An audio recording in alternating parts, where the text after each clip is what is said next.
people like yourself who are giving artists somewhere come in and speak.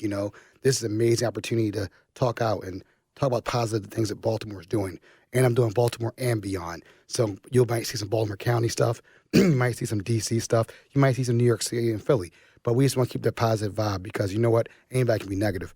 Let's talk about the positive entrepreneurs that are running the economy that have been hustling all throughout the pandemic. That's what it's all about. And that's about community, people, and just loving one each other and just being positive out here. That's refreshing, man. It really is. And you're one of those entrepreneurs who have been able to bring that positivity into our city and shine a light. So we appreciate that, man. So I'm curious. Was the main inspiration from this just I want to bring a positive light to the city of Baltimore? And what specifically about podcasting was it that made you want to enter the scene? Yeah, I was thinking about this, and I always tell everybody this. I have a son named Luca, and he's 3 years old, and I wanted him to hear the most amazing stories of his dad's friends, people his dad known. So many times generations have passed. Being African American, I have a lot of family members who, they tell the story and then they pass away. Next thing you know, the story gets diluted.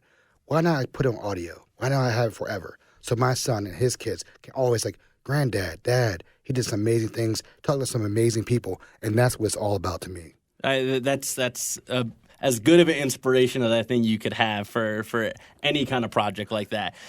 So, you've gotten decently big over the past couple of years since you've started, right? I mentioned in our open to the show, it's a meteoric rise. Yeah. I don't know if you would classify it like that yourself, but certainly as an outsider looking in, it's hard to say anything else. Did you ever expect that this show would get to the heights it's already gotten to and is heading to?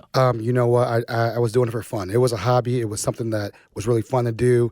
And talk with me. And it was a great way to meet people in the community. I had a lot of community friends and businesses that wanted to be a part of it.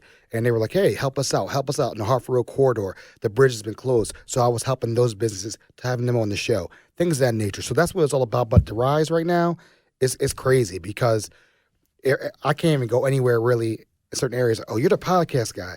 Your voice sounds familiar. And I'm like, I don't know what you're talking about. And then they tell you, hey, so it's been a blessing, just with the community and all the art communities. Shout out to Be More Art, Kara Ober, shout out to MAP, Amy Kavanaugh. They are like, hey, we have artists that need to be talked about. Come on out, come and check it out.